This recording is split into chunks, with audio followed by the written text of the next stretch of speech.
কিন্তু বান্দা তো আমার। সুবহানাল্লাহ বলেন। আরে তোমার রাজ্জাকও আমি, এ ডাকাতের রাজ্জাকও কে? আল্লাহ বলছেন ডাকাতগুলোর রাজ্জাকও আমি। তুমি এটা কি করলা গোলাম গাউস? দেখেন আমি কারবালার দিকে যাচ্ছি, ওই খাজা গোলাম গাউস রহমাতুল্লাহ আলাইহি আসমানের দিকে হাত তুলে বলছেন, ইয়ে শহীদে কারবালা, ইমামে পাক, আপনার কুরবানির মধ্যে, আপনার শাহাদাতের মধ্যে আমার মা বাবা কুরবান হোক। সুবহানাল্লাহ বলেন। বলল আপনার কাছে যখন ওই ইয়াজিদ দল আপনার আওলাদ চেয়েছে, আপনি আওলাদ দিয়ে দিয়েছেন, আপনি নফসে মারদিয়া থেকে সরেন নাই, আল্লাহর রেজামন্দি থেকে সরেন নাই, আপনার ওই মাওলাই রেজার প্রতি আমি গোলাম গাউসের সালাম। সুবহানাল্লাহ বলেন। কারবালার হাকিকত, কারবালা, এখানে একটা কথা আছে, কারবালার আলোচনা এবং হাকিকত বুঝতে হলে আপনাকে ফুল মনোযোগ থাকতে হবে। কি থাকতে হবে? মনোযোগ থাকতে হবে। আপনার থেকে একটা জুমলা, একটা বাক্য যদি ছুটে যায় তাহলে কিন্তু আপনি আলোচনা ধরতে পারবেন না। এই জন্য আমি আলোচনার শুরুতে আপনাদেরকে বলবো যে কারবালার আলোচনা বুঝতে হলে আপনাকে শুরু থেকে শেষ পর্যন্ত পুরা মনোযোগ আলোচনার মধ্যে দিতে হবে। পারবেন তো ইনশাআল্লাহ? সবাই বলি ইনশাআল্লাহ। আমরা সারা জীবন আলেমদের মুখ থেকে, বুজুর্গ ব্যক্তিদের মুখ থেকে কারবালার ইতিহাস শুনেছি, কারবালার ইতিহাস শুনেছি, কিন্তু আমাদের মধ্যে খুব কম সংখ্যক মানুষ যারা কারবালার হাকিকতের ব্যাপারে জানে না, ঠিক না?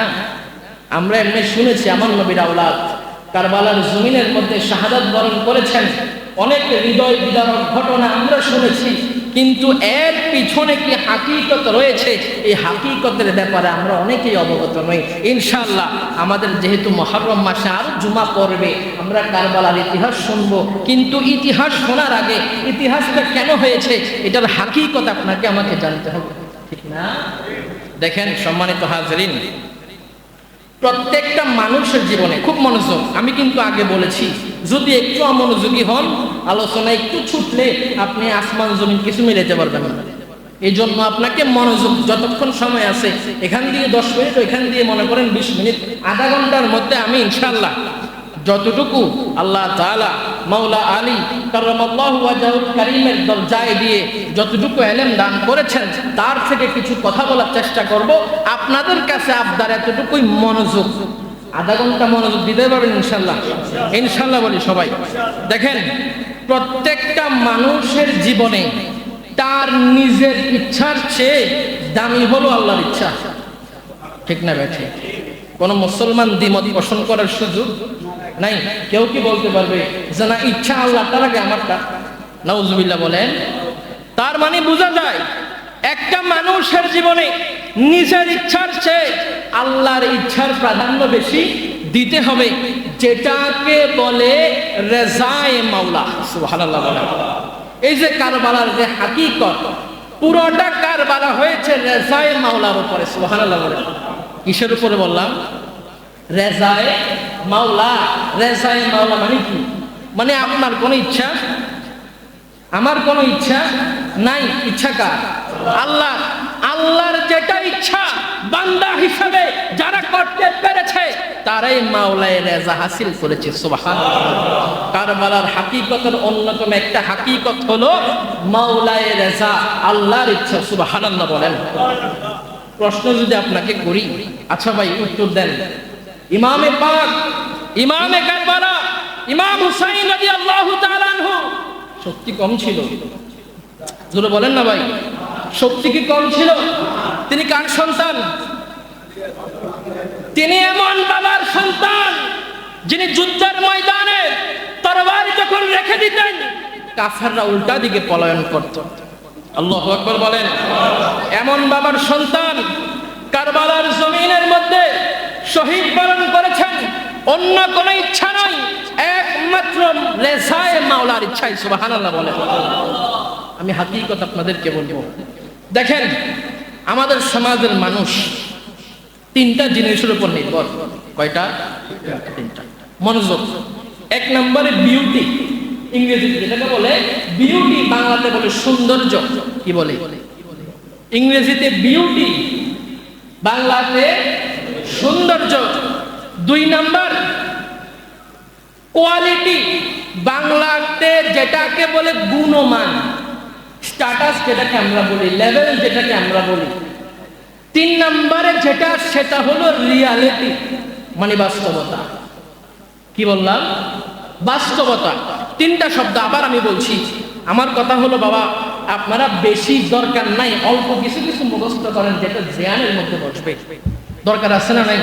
আরে মুসলমান হিসেবে কারবালার কাহিনী আমরা জানিয়ে না, ঠিক না বেঠে? বদনসিব না সুনসিব? জোরে বলেন না। আরে বদনসিব, আমি তো মুসলমান, নবীর আওলাদ শহীদ করে দিয়েছে কারবালার জমিনে আমাদের জন্য, কিন্তু আজকে কারবালার ইতিহাস আমি জানিও না। আমি যেটা বলতে চেয়েছিলাম সম্মানিত হাজরিন, 3টা শব্দ আমি বাংলাতে বলি। একটা সৌন্দর্য, একটা গুণমান, একটা হলো বাস্তবতা। এই আমাদের বর্তমান সমাজের মধ্যে আপনি যখন মানুষকে যাচাই করবেন, এক শ্রেণীর মানুষ আছে যারা মানুষকে সৌন্দর্য দিয়ে যাচাই করে, ঠিক না বেঠিক? জোরে বলেন না। যারা মানুষকে সৌন্দর্য দিয়ে যাচাই করে তারা হলো আওয়াম। কি? জোরে বলেন না ভাই। আওয়াম, সাধারণ পাবলিক, সাধারণ মানুষ মানুষকে কি দিয়ে যাচাই করে?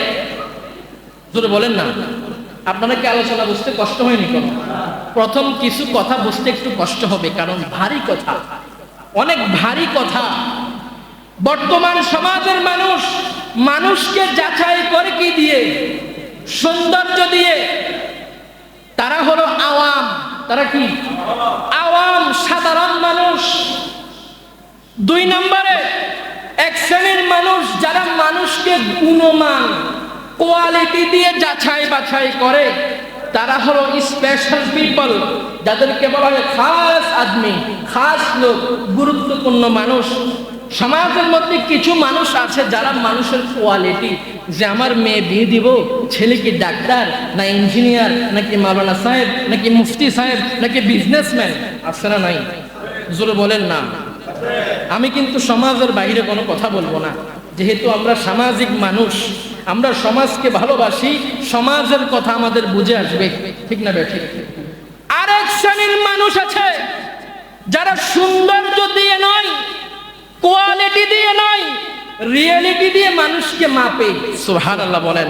তারা কেহ নয়, তারা হলো আল্লাহর সলিহিন বান্দা। সুবহানাল্লাহ।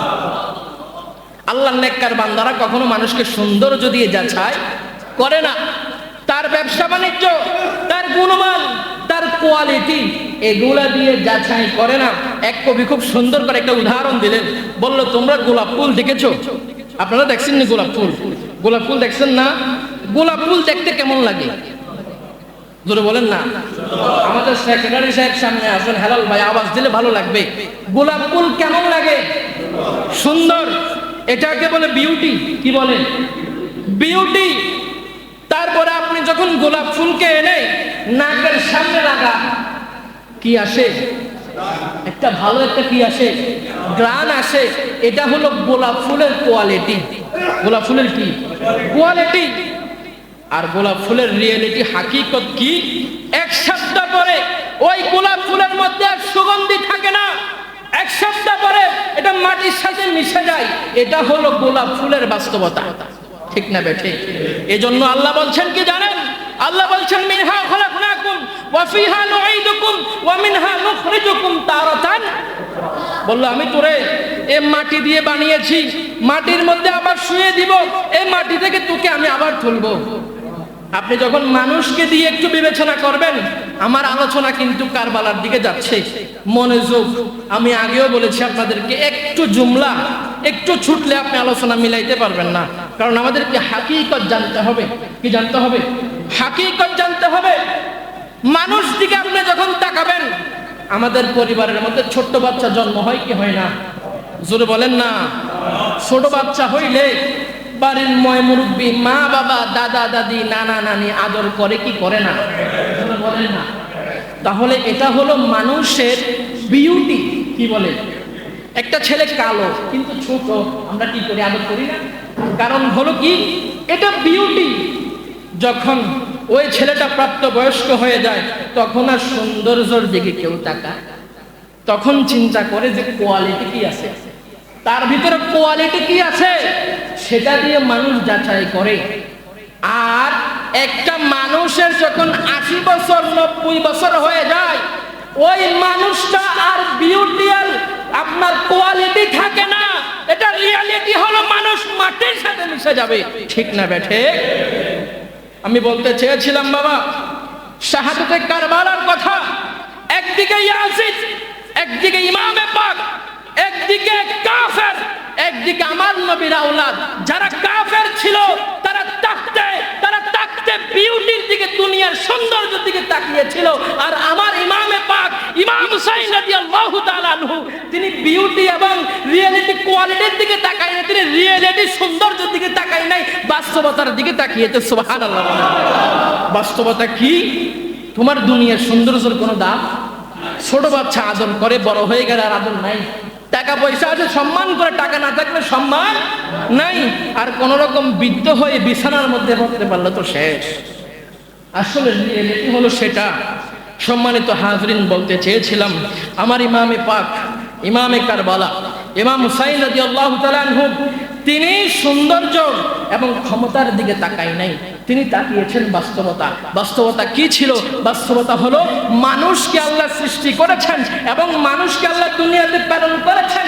ওই মানুষ মৃত্যুবরণ করবে এবং তার চিরস্থায়ী ঠিকানা হবে জান্নাত কারো জাহান্নাম। ঠিক না বেঠে? তো রিয়েলিটি আপনার হলো হাসরের ময়দান। আমার ইমামে পাক দুনিয়ার পরোয়া করে নাই। আমার ইমামে পাক, ইমামে কারবালা, কোন ধন দৌলত ক্ষমতার পরোয়া করে নাই। তিনি চিন্তা করেছে হাসরের ময়দানের মধ্যে এই আমার বাস্তবতা, এই আমার ত্যাগ, আমার কুরবানির মাধ্যমে আমার নানার আওলাদদেরকে, আমার নানার উম্মতদেরকে আমি পার করাবো। বলেন না সুবহানাল্লাহ। এবার আসেন, খুব মনোযোগ। আমাদের সমাজের মধ্যে একটা কথা আছে, দেখবেন আপনারা, এই তো মহরম মাস আসছে না, আপনারা যখন ওই ইউটিউব, ফেসবুক, অনলাইনের মধ্যে ঢুকবেন, ঢুকার পরে দেখবেন একদল মানুষ আছে যারা ইয়াজিদকে কাফের বলতে চায় না। ঠিক না বে? ঠিক জোরে বলেন না ভাই। ইয়াজিদকে কাফের বলতে চায় না। আমাদেরকে প্রশ্ন করে যে নবীর আওলাদের যদি এত শক্তি থাকে, ওইখানে কারামত দেখায় নাই কেন? নাউজুবিল্লাহ বলবেন না? আমি 1 মিনিটের মধ্যে বলবো, আপনারা বুঝে যাবেন কারামত কেন দেখায় নাই। আচ্ছা, আমাদের প্রকাশ্য শত্রুকে, মাশাআল্লাহ জোরে বলেন না, সবার যদি বুঝে আসে কথা বলতে মজা লাগে। আমাদের প্রকাশ্য শত্রুকে শয়তান। রমজান মাস আসলে আমার নবীর হাদিস বলে শয়তানকে নাকি আল্লাহ তাআলা কি করে? জোরে বলেন। শয়তান বন্দী থাকে। আচ্ছা, রমজান মাসের মধ্যে বেরোজগার আছে না নাই? জোরে বলেন না। সুদখোর আছে না নাই? ঘুষখোর, গুনাহ, জিনা, পাপ কাজ, অন্যায়, হিংসা, অপরাধ সব আছে। শয়তান না বন্দী? ভাই কি শয়তান তো বন্দী রমজান মাসের মধ্যে, তারপরেও কেন মানুষের জীবনে এত গুনাহ? উত্তর একটাই আসবে, উত্তর হলো এটা শয়তানের চেয়েও ভয়ঙ্কর জিনিস, যেটা হলো আমাদের নফস। এটার নাম হলো নফসে আম্মারা। নাউজুবিল্লাহ বলেন। আপনি জানেন শয়তান থেকে আমাদের নফস যে কত ভয়ঙ্কর? শয়তান কিন্তু শয়তানি করার সুযোগ পাবে না যদি আপনার ভিতরে নফসে আম্মারা যেটা রয়েছে, ভয়ঙ্কর নফস। সুফিবাদগণ, আল্লাহর বুজুর্গ ব্যক্তিগণ এই নফসে আম্মারার এক নাম দিয়েছে কাফেরের নফস। নাউজুবিল্লাহ বলেন। আমি বলছি নফসের কথা, আস্তে আস্তে আমার ইমামে পাক ইমাম হুসাইন রাদিয়াল্লাহু তাআলা আনহুর শাহাদাতের কথা আমি বলবো। এই নফসে আম্মারা যেটা শয়তানকে সুযোগ করে দেয় আপনাকে ধোঁকা দেওয়ার জন্য। ওই রমজান মাসের মধ্যে যদিও শয়তান বন্ধ থাকে, আপনার ভিতরে নফস আছে না নাই? জোরে বলেন না। এই নফসের মাধ্যমে আমরা গুনাহ করি। নফসে আম্মারা কতটুকু ভয়ঙ্কর দেখেন। নফসে আম্মারা যাদের রয়েছে, ওই নফসে আম্মারা আপনাকে কখনো নেকির দিকে, সওয়াবের দিকে দাওয়াত করবে না, সর্ব অবস্থায় আপনাকে গুনাহের দিকে ধাবিত করবে। নাউজুবিল্লাহ বলেন, আরো মহব্বতে নাউজুবিল্লাহ বলেন।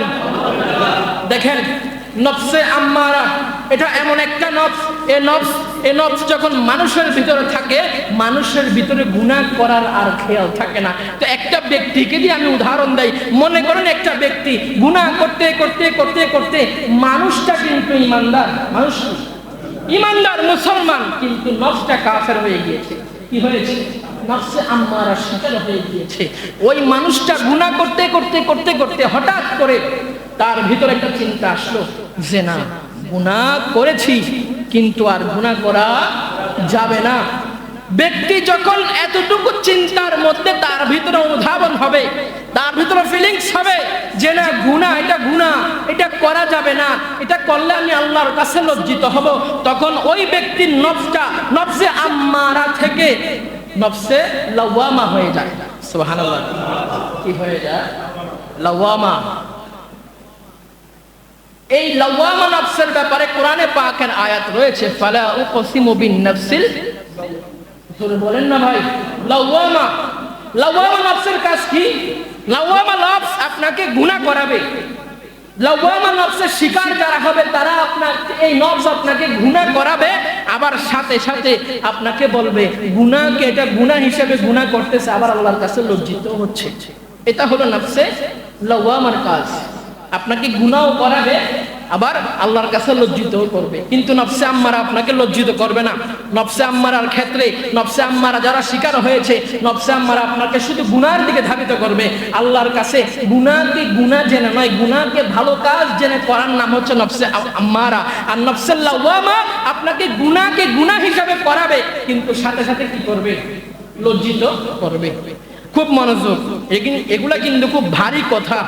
তারপর একটা মানুষ যখন গুনাহ করে লজ্জিত হয়, গুনাহ করে আবার লজ্জিত হয়, এরকম করতে করতে করতে করতে তার ভিতরে যখন একটা খেয়াল আসে, কি আসে? খেয়াল আসে যে না, গুনাহ করা যাবে না, গুনাহকে ছেড়ে দিতে হবে, পাপ কাজ ছেড়ে দিতে হবে। ওই ব্যক্তি এই চিন্তা করে যখন আল্লাহর কাছে তাওবা করে, কি করে? তাওবা করে, তখন এটা নফসে লাওয়ামা থাকে না, এটা নফসে মুলহিমা হয়ে যায়। সুবহানাল্লাহ বলে। নফসে মুলহিমার কাজ কি? নফসে মুলহিমার কাজ হলো যত গুনাহ আপনার জীবনে আছে সমস্ত গুনাহকে মিটিয়ে দিবে। কি করবে? মিটিয়ে দিবে, দিয়ে আপনার ভিতরে নেকির বাগান করবে। সুবহানাল্লাহ বলেন, আরো মহব্বতে সুবহানাল্লাহ বলেন। এটা নফসে মুলহিমা। নফসে মুলহিমা। আপনি শুধু নেক কাজ করতেছেন, আপনার নফস এখন নফসে মুলহিমা। আপনি শুধু নেক কাজ করেন, আপনি গুনাহ করেন না, গুনাহর দিকে আপনার আর ভালো লাগে না। হঠাৎ করে নেক কাজ করতে করতে করতে করতে আপনার কাছে নামাজ পড়লেও ভালো লাগে, রোজা রাখলেও ভালো লাগে, ইবাদত করলেও ভালো লাগে, দান সদকা করলেও ভালো লাগে, ভালো কাজ করতেই ভালো লাগে। তখন আপনার নফস আর নফসে মুলহিমা হবে না, নফসে মুলহিমা থেকে নফসে মুতমাইন্না হয়ে যায়। সুবহানাল্লাহ বলেন। নফসে মুতমাইন্না কি একটু বলবো? নফসে মুতমাইন্না মানে সন্তুষ্ট নফস। কি নফস? সন্তুষ্ট। যে নফসটা নিজের উপর সন্তুষ্ট থাকে। সুবহানাল্লাহ বলেন। আপনি আমল করছেন, আর আমাদের সমাজের মধ্যে এমন মানুষ আছে নামাজ পড়তে ভালো লাগে না, আবার এমন মানুষও আছে নামাজ ছাড়তে ভালো লাগে না। যাদের নামাজ ছাড়তে ভালো লাগে না, বুঝতে হবে ইবাদতের মজা যারা পেয়ে গিয়েছে, বুঝতে হবে তাদের নফসটা নফসে মুতমাইন্না হয়েছে। সুবহানাল্লাহ বলেন। এবার আসেন, আমার আলোচনা কিন্তু কারবালার দিকে। কোন দিকে?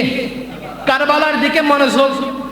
নফসে মুতমাইন্না যখন ব্যক্তির হয়ে যায়, তখন ব্যক্তির ভিতরে দুনিয়াদারি ভালো লাগে না। কি লাগে না? দুনিয়াদারি ভালো লাগে না, মা বাবা ভালো লাগে না, স্ত্রী সন্তান ভালো লাগে না, কোনো কিছুর মহাব্বত নাই, একমাত্র আল্লাহর প্রেমে ফানা হয়ে যায়। সুবহানাল্লাহ।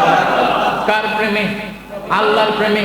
তারা মারলেও কিছু কয় না, কাটলেও কিছু কয় না, গালি দিলেও কিছু কয় না। কারণ কি? নফসে মুতমাইন্না। কি বললাম? নফসে মুতমাইন্নার অধিকারী হয়ে গিয়েছে। আপনি যাই বলেন আপনার কোনো উত্তর নাই। তখন আল্লাহ তাআলা ওই ব্যক্তি যখন আল্লাহর মুহাব্বতের প্রেম সাগরের মধ্যে ডুব দেয়। আল্লাহ বলে ইয়া আইয়াতুহান নাফসুল মুতমাইন্না ইরজিই ইলা রাব্বিকি রাদিয়া। সুবহানাল্লাহ বলেন। ও বান্দা, আল্লাহর রাস্তায় খুশি হয়ে, আল্লাহর প্রেমে ফানা হয়ে আমার দিকে চলে আসো। কে বলছেন? জোরে বলেন না, কে বলছেন? তখন তার নফস আর নফসে মুতমাইন্না না, এটা রাদিয়া হয়ে যায়। সুবহানাল্লাহ বলেন। রাদিয়াটা কি আপনাকে বুঝতে হবে। রাদিয়া হলো এমন একটা নফস যেই নফসের তালেব হলো নিজে ব্যক্তি আর মাতলুব হলো আল্লাহ। সুবহানাল্লাহ বলেন। মানে কি আপনাদেরকে ভেঙে বলি, মনে করেন আপনার চাহাত আপনি, কথাটা মনে আপনাদেরকে একটু কষ্ট হয়ে যাচ্ছে, আমি আরো বাংলাতে বলি। মনে করেন নফসের রাদিয়া এটা এমন একটা নফস যেই নফসটা আপনি যেটা চান এটা আল্লাহর জন্য হয়ে যায়। সুবহানাল্লাহ বলেন। আল্লাহর বাহিরে কোনো ইচ্ছা আপনার নাই, এটার নাম কি?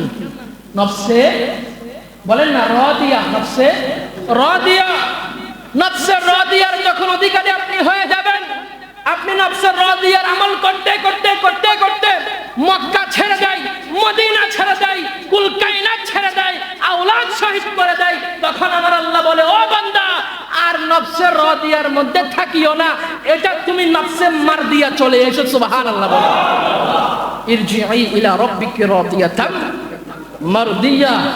এ মারদিয়া নফস এটা আরো শক্তিশালী।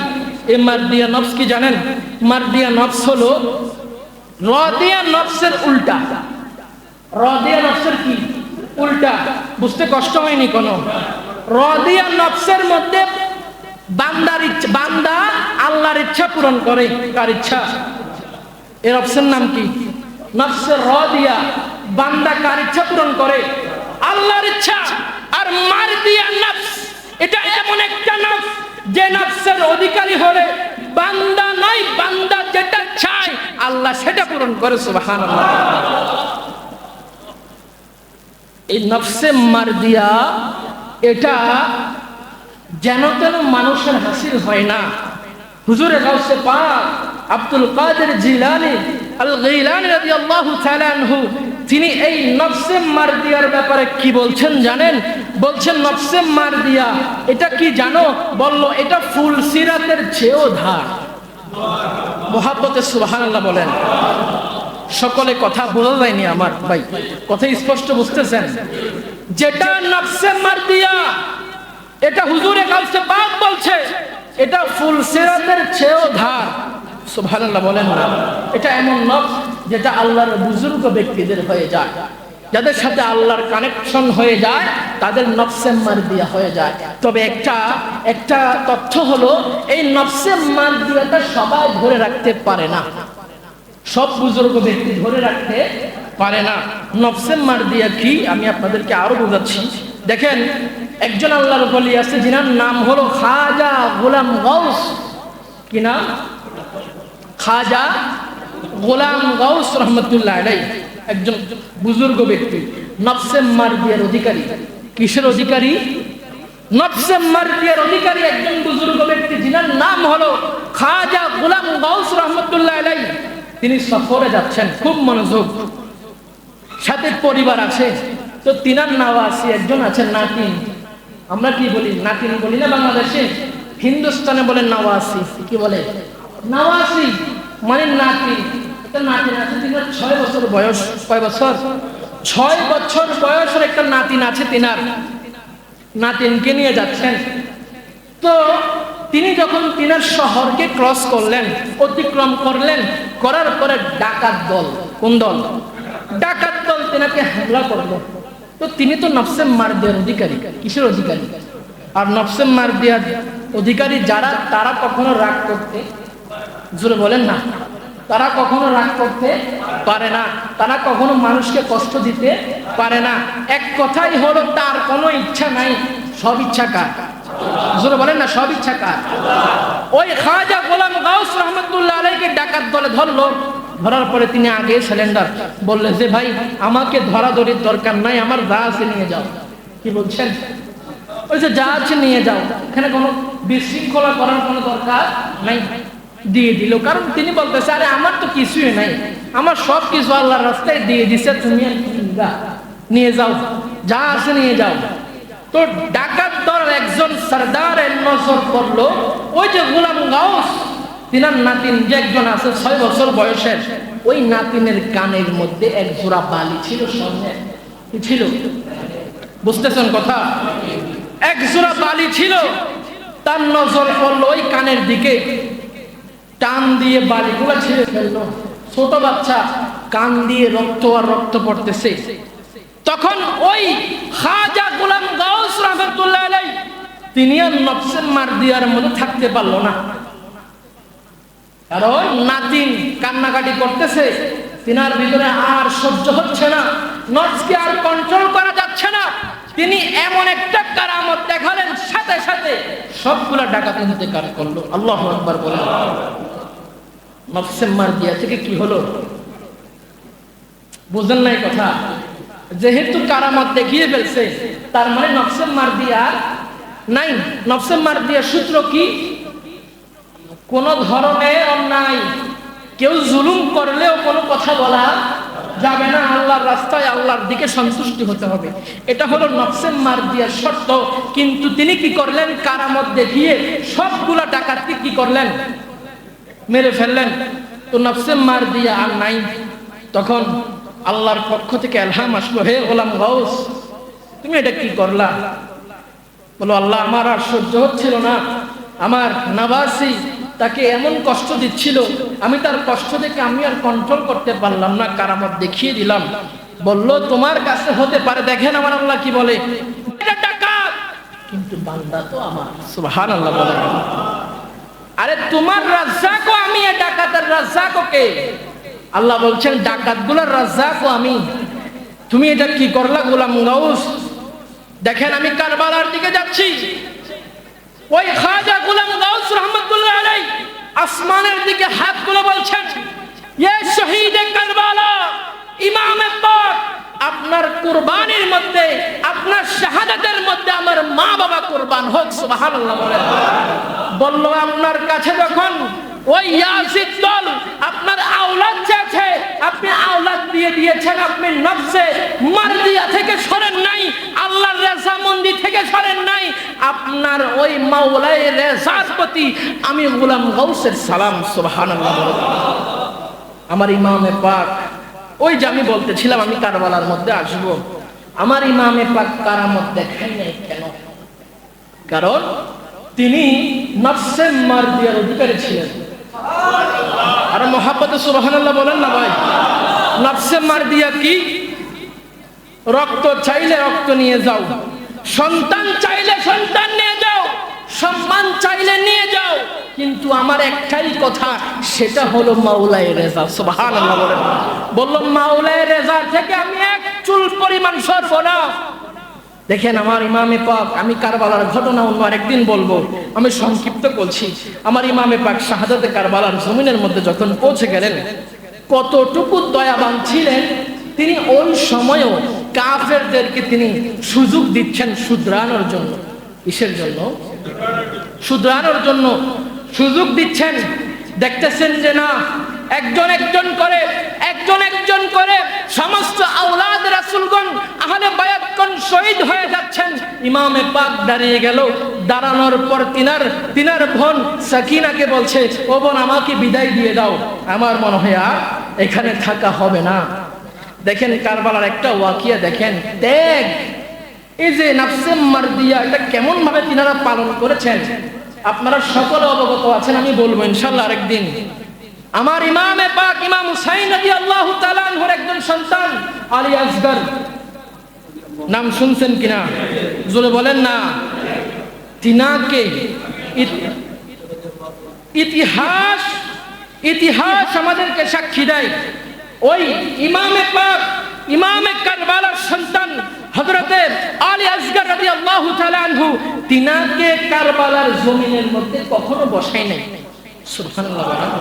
6 মাসের সন্তান ছিল, কখনো নিজের ভাইয়ের কোলে, কখনো বাবার কোলে, কখনো মায়ের কোলে, কখনো ফুফুর কোলে ছিলেন। আর রাত্রি যখন হয়ে যেত একটা কাপড় বাঁধা হতো, ওই কাপড়ের মধ্যে তিনাকে রাখা হতো। কিন্তু কারবালার জমিনের মধ্যে কখনো তিনাকে রাখা হয় নাই। সুবহানাল্লাহ বলেন না? একটা হাকিকত আছে না নাই? জোরে বলেন না, আছে না নাই? আপনার ইতিহাসবিদগণ লিখলেন কি জানেন? বলল ইমামে পাক, ইমামে কারবালা, ইমাম আলী আসগর রাদিয়াল্লাহু তাআলা আনহুকে যদি কারবালার জমিনের মধ্যে রাখা হতো, তাহলে আমাদেরকে পূর্বের ইতিহাস স্মরণ করিয়ে দেয়। যেভাবে হযরত ইসমাঈল আলাইহিস সালাতু ওয়াস সালাম পায়ের সাথে মাটির ঘষা দিয়ে জমজমকে জারি করেছিল, এভাবে কারবালার জমিনের মধ্যে ইমামে আসগর রাদিয়াল্লাহু তাআলা আনহু তিনাকে যদি বসানো হতো আর পায়ের ঘষা যদি জমিনের সাথে লাগতো, এখানেও দ্বিতীয় একটা জমজম জারি হয়ে যেত। সুবহানাল্লাহ। ইমামে আসগরকে কখনো জমিনের মধ্যে কারবালার জমিনে রাখা হয় নাই। আমি খুব দ্রুত বলছি। হযরত ইমাম হুসাইন রাদিয়াল্লাহু তাআলা আনহু তিনি যুদ্ধ করার জন্য কেন যুদ্ধ করলেন এখনো ঘটনা আছে। তিনি নিজের বোনকে বলছেন যে আমি ইমামে পাক, ইমাম হুসাইন আমার নবীর আওলাদ, আমি যদি এখন যুদ্ধে না যাই ইতিহাস আমাকে দুর্বল বলবে। কি বলবে? আসলে বলেন না, দুর্বল বলবে। আমি তো দুর্বল কোনো ব্যক্তি নই, আমি ওই বাবার সন্তান যিনি এক হাতে 70 মনের চেয়েও বেশি, যে একটা দরজা আলগাইতে 70 জন মানুষ লাগতো, আমি একা আলগিয়ে যুদ্ধ করেছি। আমি ওই বাবার সন্তান, আমি ওই নানার নাতি যিনি আল্লাহর কাছে দোয়া করলে কখনো ফেরত আসে। তারপর ইমামে পাক কারবালার ময়দানের মধ্যে কেন যাচ্ছেন? একমাত্র একটাই কারণ, ইতিহাস যেন আমাকে দুর্বল মনে না করে। আমি সংক্ষিপ্তভাবে এগিয়ে যাচ্ছি। ইমামে পাক ঘোড়ার মধ্যে উঠলেন, উঠার পরে তিনি অগ্রসর হলেন। সামনে দেখতে পাইলেন আমর ইবনে সাদ। কি নাম বললাম? ইবনে সাদ। ইবনে সাদ হলো তিনার বাবার নাম। তার নাম কি? আমর। আমর ইবনে সাদ দাঁড়িয়ে আছে। দেখেন আমার ইমামে পাক, ইমামে কারবালা কতটুকু নফসে মারদিয়ার অধিকারী ছিল। তিনি ইবনে সাদকে ডাক দিয়ে বলছে, ও সাদ, ইবনে সাদ শোনো, তুমি একটু অতীতের কথা স্মরণ করো। কারণ কি জানেন? হযরত সাদ রাদিয়াল্লাহু তাআলা আনহু তিনি আমার নবীর এমন সাহাবী ছিলেন, তিনি আশারে মুবাশশারা ছিলেন। সুবহানাল্লাহ। আর মুহাব্বতে সুবহানাল্লাহ বলেন। আরে তিনি আমার নবীর এমন সাহাবী ছিলেন, আমার নবী যখন যুদ্ধের ময়দানে যাইতো তিনি আমার নবীর আগে আগে দাঁড়িয়ে তীর মারতেন। আমার নবী একদিন যুদ্ধের ময়দানে বলছে, ও সাদ, তুমি কি জানো না আমি নবীর সামনে দাঁড়ানোর ব্যাপারে আল্লাহ নিষেধ করেছে? সুবহানাল্লাহ বলেন না ভাই? হযরত সাদ রাদিয়াল্লাহু তাআলা আনহু জবাব দিচ্ছেন, ইয়া রাসূলুল্লাহ, নবী গো, আমার খুব কষ্ট লাগে। কেন? বলে আমার ভয় লাগে এজন্য আমি মনে করি ডান দিক থেকে যদি কোনো একটা তীর আসে আমি সাদ ডান হাত দিয়ে এটাকে আটকাবো, বাম দিক থেকে আসলে আমি বাম হাত দিয়ে আটকাবো, পিছন দিক থেকে আসলে আমি পিঠ দিয়ে দিব ওই তীরের কাছে। কিন্তু ইয়া রাসূলুল্লাহ, নবী গো, যদি কোনো কাফের আপনার আলাম নাশরাহ এই বক্ষের মধ্যে যদি তীর মারে আমি কি করব? এজন্য আমি সাদ সামনে সামনে দাঁড়িয়ে যাই। দেখেন হযরত সাদ রাদিয়াল্লাহু তাআলা আনহু যখন এই মুহাব্বত আমার নবীর জন্য দেখালেন, আমার নবী বলেন, ও সাদ শুনে রাখো, পৃথিবীর বুকে যত মানুষ রয়েছে সকলের সবার মা বাবা আমি নবীর কদমের মধ্যে কুরবান করে। আজকে আমি নবী বলছি তোমার এই মুহাব্বত দেখে আমি নবীর মা বাবা তোমার কদমে কুরবান। বলেন না সুবহানাল্লাহ। আমার ইমামে পাক বলছেন, হে আমর ইবনে সাদ, তুমি অতীতের কথা স্মরণ করো। তোমার বাবা আমার নানাকে রক্ষা করার জন্য নিজের বুক পেতে দিয়েছেন। তোমার বাবা আমার নানাকে রক্ষা করার জন্য বুক পেতে দিয়েছেন। এবং বুখারী মুসলিমের হাদিস মুত্তাফাকুন আলাইহি, হাদিসের ইবারত বলে কি জানেন? আমার নবী তীর দিতেন, হযরত সাদ রাদিয়াল্লাহু তাআলা তিনি মারতেন। কেমন ছিল ইতিহাস আর কেমন হৃদয় বিদারক ঘটনা! ওই সাদ রাদিয়াল্লাহু তাআলা আনহুর সন্তান কেমন বাবার করে নিকৃষ্ট সন্তান হলো। ওই আমর ইবনে সাদ সে সর্বপ্রথম আমার ইমামে পাক, ইমামে কারবালার দিকে তীর মারলেন। নাউজুবিল্লাহ বলেন। কিন্তু আমার ইমামে পাক দাঁড়িয়ে ঘোষণা দিলেন, এই কারবালার জমিনের মধ্যে কোন সন্তানকে যদি কোন মা দুধ পান করিয়ে থাকে, আমি ইমামে পাকের সামনে আসো, সুবহানাল্লাহ বলেন। কারণ কি? ইতিহাস যেন আমাদেরকে কমজোর মনে না করে, ইতিহাস যেন দুর্বল মনে না করে। সম্মানিত হাজরিন, ইনশাআল্লাহ সময় যেহেতু শেষ হয়ে গিয়েছে, ইনশাআল্লাহ আমরা সামনের জুমাতে কারবালার ইতিহাস কি ঘটেছিল, কিভাবে হয়েছিল, ইনশাআল্লাহ আলোচনা করব। আল্লাহ তাআলা আমাদেরকে আলোচনা শুনে শ্রবণ করে আমল করার তৌফিক দান করুক, সকলে বলি আমিন। সম্মানিত হাজরিন,